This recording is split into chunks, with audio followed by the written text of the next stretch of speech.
അത് കുമാർ അങ്ങനെ തന്നെ പറയേണ്ടി വരും. ഖബറടക്ക ചടങ്ങുകൾ ഇവിടെ നടന്നിരിക്കുകയാണ്.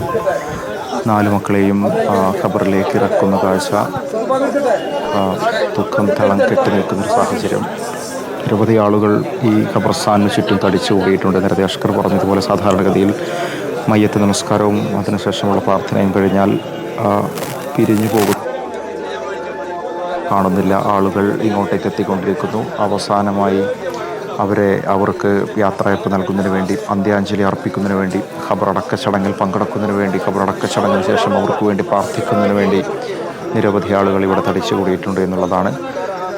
4 മക്കളുടെയും റിദ ഫാത്തിമ, അതുപോലെ തന്നെ ബാക്കിയുള്ള 3 വിദ്യാർത്ഥികളെ ഉൾപ്പെടെ ഭൗതികദേഹങ്ങൾ അല്പസമയം മുമ്പാണ് ഇങ്ങോട്ടേക്ക് എത്തിച്ചത്. മയ്യത്ത് നമസ്കാരത്തിന് ശേഷം, പള്ളിയിലെ പ്രാർത്ഥനയ്ക്ക് ശേഷം ആ ഒരു സമയത്ത് അതിനനുഗമിച്ചുകൊണ്ട് നിരവധി ആളുകളായിരുന്നു തൊട്ട് പിന്നാലെ വന്നിരുന്നത്. ഇപ്പോൾ ഖബറടക്ക ചടങ്ങുകൾ ഇവിടെ നടന്നുകൊണ്ടിരിക്കുകയാണ്. കൂടെ പഠിച്ച സഹപാഠികളുണ്ട്, അയൽവാസികളുണ്ട്, ബന്ധുമിത്രാദികളുണ്ട്, നാട്ടുകാരുണ്ട്.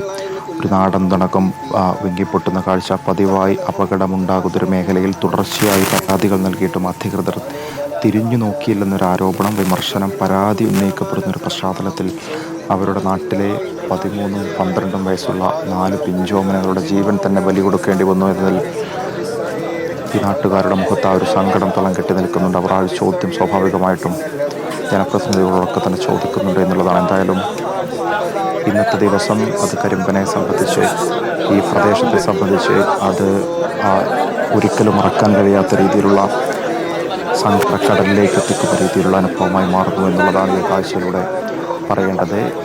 കഫൻ പുടവയിൽ പൊതിഞ്ഞ 13 വയസ്സുള്ള പിഞ്ചോമനുകളുടെ മൃതശരീരം ഖബർസ്ഥാനിലേക്ക് ഇറക്കുന്ന കാഴ്ചയാണ്. 2 മയ്യത്തുകൾ ഇറക്കി കഴിഞ്ഞു. ബാക്കിയുള്ളവയും മയ്യത്ത് കട്ടിലിൽ നിന്നും പൂർണ്ണമായും പുറത്തെടുത്തുകൊണ്ട് വെള്ളത്തുണി കൊണ്ട് പുതപ്പിച്ച കഫൻ പുടവയിൽ പുതപ്പിച്ച മൃതദേഹം ഖബറിലേക്ക് ഇറക്കി വെക്കുന്നു. ചുറ്റും കൂടി നിന്ന ആളുകൾ പ്രാർത്ഥിക്കുന്നുണ്ട്, ദിക്റുകൾ ചൊല്ലുന്നുണ്ട്. പിഞ്ചോമനകൾക്ക് വേണ്ടിയുള്ള പ്രാർത്ഥനകൾ തന്നെയാണ് ഇനി അവസാനമായി നൽകാൻ കഴിയുന്നത് എന്നവരൊക്കെ തന്നെ അടക്കം പറയുന്നുണ്ട്. എന്തായാലും ആ ചടങ്ങുകൾ അതിൻ്റെ അവസാന ഘട്ടത്തിലേക്ക് കടക്കുകയാണ്. ഒരു നാടിനെ ഒന്നടങ്കം കണ്ണീരിലാഴ്ത്തിക്കൊണ്ട് തന്നെയാണ് ഈ ഒരു സംഭവം അതിൻ്റെ അവസാന ഖബറടക്ക ചടങ്ങുകളിലേക്ക് എത്തിയിരിക്കുന്നത്. എന്തായാലും ഇവിടെ മതപരമായ കാര്യങ്ങളൊക്കെ തന്നെ പിന്തുടർന്നുകൊണ്ടുള്ള ഒരു ചടങ്ങുകളാണ് ഇപ്പോൾ ഇവിടെ തുടർന്നുകൊണ്ടിരിക്കുന്നത്. പ്രകൃതി പോലും നൊമ്പരപ്പെട്ടു നിൽക്കുന്ന ഒരു സാഹചര്യത്തിൽ പോകുന്നുണ്ടോ എന്ന് പറയേണ്ടി വരും. ചാറ്റൽ മഴ ഇന്ന് രാവിലെ മുതൽ തുടങ്ങിയതാണ്. ഖബർസ്ഥാൻ ഇവിടെ ഖബറുകൾ ഇവിടെ ഒരുക്കുന്ന സമയം മുതൽ ഇവിടെ ചെറിയ ചാറ്റൽ മഴയുണ്ടായിരുന്നു.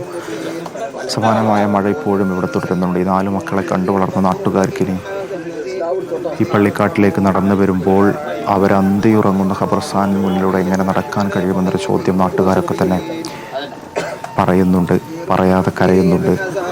അത്രത്തോളം വിഷമം, സങ്കടം, ദുഃഖം തളം കെട്ടി നിൽക്കുന്നുവെന്ന് പറയേണ്ടി വരും. കുമാർ ചെറുപ്പം മുതൽ ഒരുമിച്ച് പഠിച്ച് കളിച്ച് ഉല്ലസിച്ചു വന്ന 4 വിദ്യാർത്ഥികൾ, ചെറിയ ചുറ്റളവിൽ മാത്രം വീടുകളുണ്ടായിരുന്ന, ദിനം പ്രതി കാണുന്ന, സ്കൂളിലോട്ട് പോകുന്നതും സ്കൂൾ വിട്ടു വരുന്നതും മദ്രസയിലെ മുഴുവൻ പഠന സമയത്തുൾപ്പെടെ ഒരുമിച്ചുണ്ടായിരുന്ന വിദ്യാർത്ഥികളുടെ വിയോഗം അതെത്രത്തോളം ആ ഒരു നാട്ടുകാരെ ബാധിച്ചിട്ടുണ്ട്, അതിനുമപ്പുറം എത്രത്തോളം വീട്ടുകാരെ ബാധിച്ചിട്ടുണ്ടെന്ന് കഴിഞ്ഞ മണിക്കൂറുകളിലൊക്കെ തന്നെ നമ്മൾ നേരിട്ട് കണ്ടതാണ്. മാതാപിതാക്കളുടെ അല്ലമുറയിട്ടുള്ള കരച്ചിൽ, സഹപാഠികളുടെ ചെറിയ മക്കളുടെ കരച്ചിലൊക്കെ തന്നെ അത്രത്തോളം വിഷമം തന്നെയാണ് നമ്മളൊക്കെ തന്നെ ഉണ്ടാക്കിയത്. അത് ക്യാമറയിൽ പകർത്തിയിരുന്ന നമ്മുടെ വീഡിയോ ജേർണലിസ്റ്റുകൾ പോലും പലപ്പോഴും പതറിപ്പോകുന്ന കാഴ്ച, അത്രത്തോളം ദുഃഖമുണ്ടാക്കുന്നൊരു സാഹചര്യം ഉണ്ടായിരുന്നു. എന്തായാലും ഏറ്റവും ഒടുവിൽ അവർക്ക് അന്ത്യയാത്ര നൽകിക്കൊണ്ട് ഖബറടക്ക ചടങ്ങുകളിലേക്ക് എത്തിയിരിക്കുന്നു. ഖബറടക്ക ചടങ്ങുകൾ തന്നെയാണ് ഇപ്പോൾ ഇവിടെ നടന്നുകൊണ്ടിരിക്കുന്നത്. പൂർണ്ണമായും ഖബറിലേക്ക് ഇറക്കി വെച്ച് അവസാനം ഒരു പിടി മണ്ണും അതിലേക്ക് എടുത്തിട്ടതിന് ശേഷമുള്ള പ്രാർത്ഥന, ആ പ്രാർത്ഥന അത്രത്തോളം വികാരനിർഭരമായിരിക്കും തന്നെ അരുൺകുമാർ. അതിനുവേണ്ടി തന്നെയാണ് ഇവിടെയുള്ള ആളുകളൊക്കെ തന്നെ തടിച്ചു കൂടിയിട്ടുള്ളത്. നേരത്തെ നമ്മളോടൊക്കെ തന്നെ സംസാരിച്ച സമയത്ത് അവർ പറയുന്നുണ്ടായിരുന്നു, സ്കൂളിലാണെങ്കിലും നാട്ടിലാണെങ്കിലും ആ രീതിയിൽ സജീവമായിരുന്ന, സ്കൂളിലൊക്കെ തന്നെ കായിക മേഖലകൾ സജീവ സാന്നിധ്യമായിരുന്ന കുട്ടികളായിരുന്നു, പഠിക്കാൻ മിടുക്കുകളായിരുന്നു, ആക്റ്റീവായിട്ടുള്ള കുട്ടികളായിരുന്നു എന്നൊക്കെ തന്നെ നാട്ടുകാർ നേരത്തെ പറയുന്നുണ്ടായിരുന്നു. അതിലൊരു വിദ്യാർത്ഥി കായികമേളയിൽ പോലെയുള്ള കായിക വിഭാഗങ്ങളിലൊക്കെ തന്നെ സജീവ സാന്നിധ്യമായിരുന്ന ആയിഷയെ പോലെയുള്ള കുട്ടി അത്തരത്തിൽ സജീവമായിട്ട് കാണുന്ന, സ്കൂൾ വിട്ടു പോകുമ്പോഴും സ്കൂളിലേക്ക് പോകുന്ന സമയത്തൊക്കെ തന്നെ നാട്ടുകാർ കണ്ടിരുന്ന പിഞ്ചോമനകളുടെ മുഖം ജീവനറ്റ ശരീരങ്ങളായി ഈ ഖബറിലേക്ക് ഒതുങ്ങാൻ പോകുന്നു. അതെങ്ങനെ അതിനോടെങ്ങനെ സമരസപ്പെടുമെന്നൊരു ചോദ്യം നാട്ടുകാർ ചോദിക്കുന്നുണ്ട് എന്നുള്ളതാണ്.